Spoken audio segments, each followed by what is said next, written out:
Ustaz Adi Hidayat merupakan pendiri pusat kajian Islam bernama Kuantum Ahyar yang dikenal cerdas dan bijak saat menyampaikan tausiah atau ceramahnya.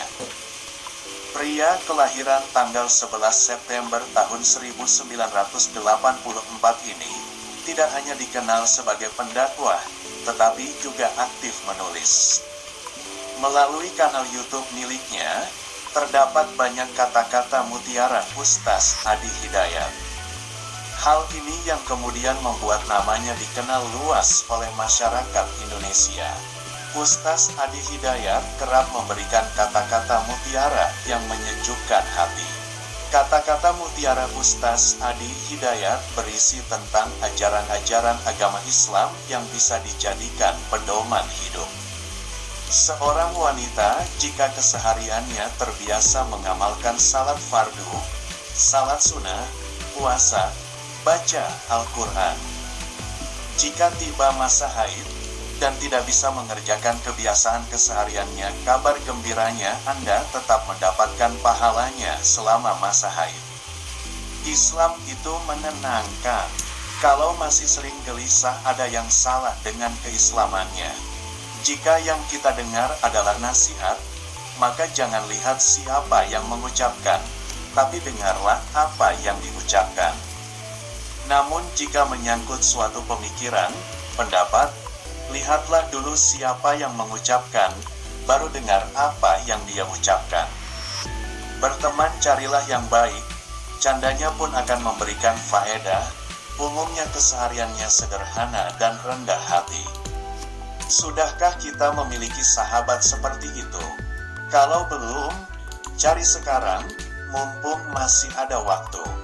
Jika umat Islam seluruhnya dekat dengan Al-Quran, maka turun rahmat kebaikan dari Allah Subhanahu wa Ta'ala dan negeri ini akan menjadi baik.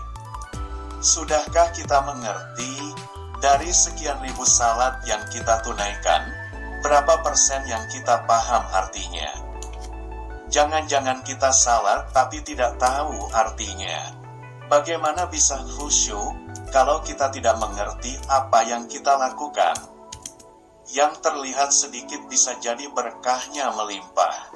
Makanya jangan bosan bersyukur, biar nikmatnya ditambah. Kunci dari semua hal adalah salat. Kalau kita masih sering berbuat salah, maka ada yang salah dalam salat kita. Nabi yang sudah jelas surga saja bangun malam untuk tahajud hingga bengkak-bengkak. Ada sementara yang surganya tidak jelas. Amalan berantakan, hisabnya menegangkan, namun masih merasa aman dengan amalnya. Sudahkah kita mengerti, dari sekian ribu salat yang kita tunaikan, berapa persen yang kita paham artinya? Jangan-jangan kita salat tapi tidak tahu artinya. Bagaimana bisa khusyuk kalau kita tidak mengerti apa yang kita lakukan? Cara salat khusyuk: kenakan pakaian terbaik, perbaiki wudhu yang benar. Hadirkan perasaan seperti salat kita yang terakhir. Kalau tidak bisa bersaing dengan orang soleh dalam memperbanyak amal, maka bersainglah dengan para pendosa dalam memperbaiki diri. Ketika seseorang mendapatkan ujian yang mengguncang jiwa, maka itu tandanya Allah ingin menaikkan derajat keimanan orang tersebut ke level tingkatan iman yang lebih tinggi. Maka berbahagialah, karena ujian itu tanda cinta Allah kepada orang tersebut untuk meningkatkan kualitas hidupnya. Hidayah bukan hanya diberikan untuk orang yang tidak beriman saja, tapi Allah berikan hidayah pada orang yang beriman juga untuk menguatkan imannya. Kalau pengetahuan Anda mau ditambah oleh Allah, mudah dalam belajar, kuat dalam ingatan.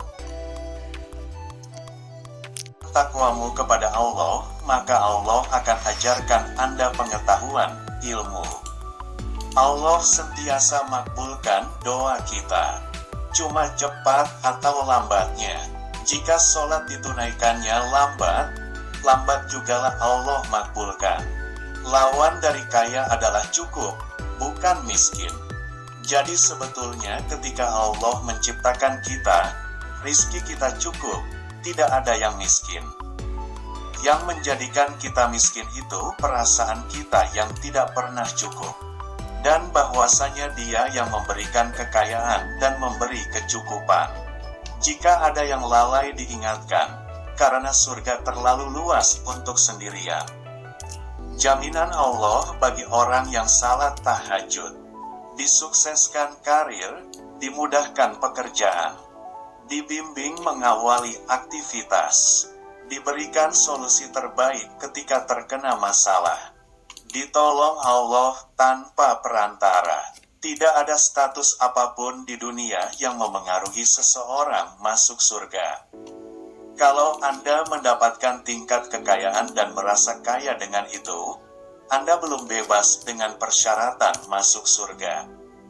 Belum tentu harta menjadi jaminan masuk surga. Syarat masuk surga bukan harta dan kedudukan, tetapi adalah keimanan dan amal saleh.